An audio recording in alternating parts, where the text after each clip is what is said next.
যদি পৃথিবীর রাজা বাদশাদের উদ্দেশ্যে আমি বলতেছি, যদি পৃথিবীতে যুদ্ধ বন্ধ না হয়, সরকারদের উদ্দেশ্যে বলতেছি, তাহলে আমার কিছুর অভাব নেই।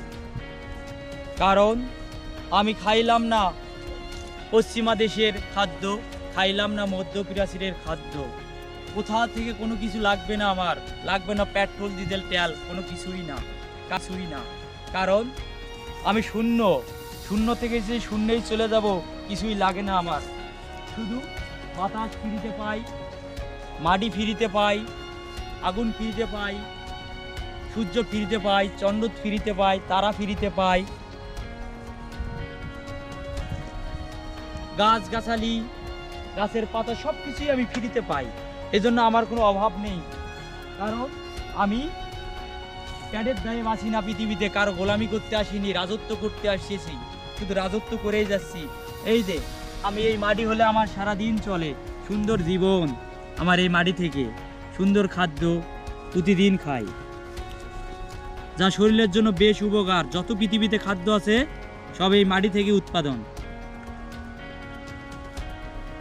মাটি খাই আর পরম আনন্দে থাকি। এই জন্য আমার কোনো কিছুর অভাব নেই, কারো পিছনে ছুটতে হয় না, কারো গোলামি করতে হয় না। যা করি তা সবেই আমার হয়ে যায়। দেখেন আমি যা খাচ্ছি তা আমি হয়ে যাচ্ছি, সব কিছু আমি হয়ে যাই। এই জন্য আমার কোনো অভাব নেই।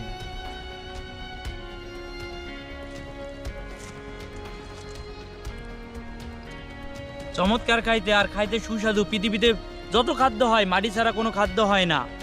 হয়তো আপনাদের চোখ কান নাক খোলা নাই, এই জন্য জ্ঞানের অভাবের জন্য এত কষ্ট।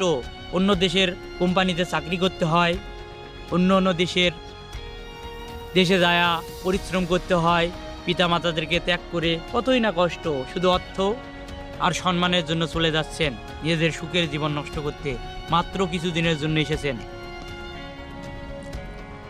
কিসের জন্য? এবারে কিসের অভাব? সব ফ্রি, সব ফ্রি। গাছ পাতা যা আছে, আমি যা দেখি সবই খাই, কারণ আমার কাছে সব ফ্রি। আমার কাছে কোনো কিছু অভাব নেই, আমার কাছে সব ফ্রি, কারণ আমি প্রয়োজনের অতিরিক্ত খাই না।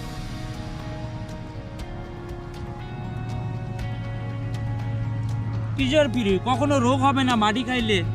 এই পৃথিবীতে যদি কেউ মাটি খায়, তার কখনো রোগ হয় না। আমার চেহারা দেখছেন, কখনোই রোগ হবে না। সুন্দর চেহারা, কেন আপনার প্যাডের রোগ হবে না? পৃথিবীতে এমন কোনো রোগ নিরাময় নাই যা আমি করতে পারি না। ওপেন চ্যালেঞ্জ দিলাম, আমি আমার যদি কেউ পৃথিবীতে রোগ দেখাতে পারে আমার শরীরে, তার আমি গোলামি করব। এমন কোনো ডাক্তার নাই পৃথিবীতে যে রোগ নিরাময় করতে পারে না, সেই রোগ আমি নিরাময় করি। সব ফ্রিতে, অর্থ সম্পদ সম্মান ত্যাগ করে। কিন্তু আমি পরীক্ষা নিব, পরীক্ষা ছাড়া কারো চিকিৎসা করি না। আমি যা বলবো যদি তা না মানে চিকিৎসা করব না। এই জন্য এমন কোনো ঔষধ নাই না জানি। ক্যান্সার রোগ যারা নিরাময় করতে পারে না, আমি নিরাময় করে দিব। এই পৃথিবীতে এমন কোনো রোগ নেই যা নিরাময় করা সম্ভব না। যদি প্রাণ প্রতিষ্ঠা থাকে দেহের মধ্যে, অবশ্যই নিরাময় করা সম্ভব। কিন্তু বর্তমান যে আমরা চলি, এটাতে রোগ তো ধরবেই, কারণ প্রাণ শক্তি কমে যাচ্ছে মানুষের দেহে। প্রাণবন্ত চেহারা নাই, সুন্দর চেহারার অধিকারী হচ্ছে না, মিশতেছে না মাটির সাথে, পানির সাথে, বাতাসের সাথে, আগুনের সাথে, সব কিছুর সাথে মিশতেছে না। দেখেন সারা বিশ্বে আমি খালি পায়ে ঘুরি, কোনো সমস্যা নেই, সব কিছু ফ্রি। এই পৃথিবীতে কিসের? এগুলো পড়ছি সমাজের জন্য, নাতে আমাকে ঢুকতে দিবেন না, নাতে ল্যাংডাই ঘুরতাম এই পৃথিবীতে। সমাজ শুধু আমাকে ঘুরতে দিবে না, হয়তো কেউ অসুস্থ হয়েছে তাকে ট্রিটমেন্ট করতে দিবে না, এই জন্য আমাকে এই পোশাক দুটো পরতে হয়, নাতে কারো বাড়িতে ঢুকতে দিবে না। অশান্তি বলবে, অশান্তি করার জন্য সমাজেও ঢুকছে, এই জন্য এইগুলো পোশাক পরি। পোশাকে কিছু যায় আসে না, মায়ের পেট থেকে শূন্য বেরোইছি, শূন্যে চলে যাব, পোশাক দিয়ে কি হবে? হবেই বা কি বলেন?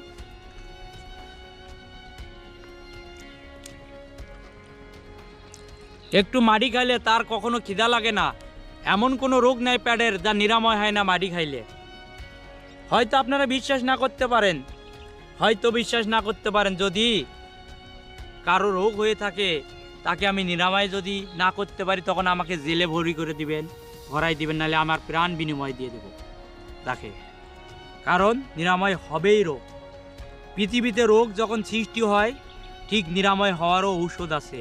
প্রত্যেক ক্রিয়াকাজে সমান বিপরীত প্রতিক্রিয়া থাকে। যেমন বৃষ্টি তেমনই খরা, যেমন আলো তেমনই অন্ধকার, যেমন নদী বয়ে চলতেছে ঠিক তেমনই নদীর সংকট চলে আসে।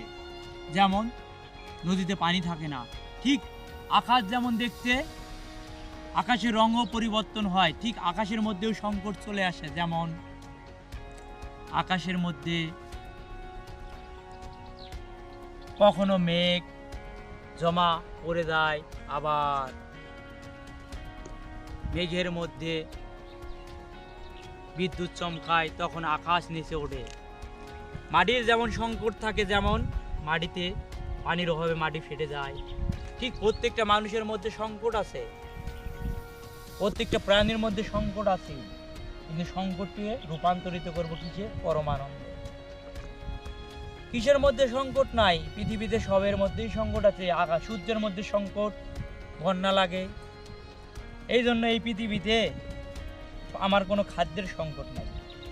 মাটি থাকলে আমার কোনো চিন্তা নাই। মাটি আমাকে পরম আনন্দ দেয়। মাটিতে চলে যাব, বিলীন হয়ে যাব, আমার দেহ গাড়ি যাবে, সব কিছু বিলীন হয়ে যাবে, থাকবে কি?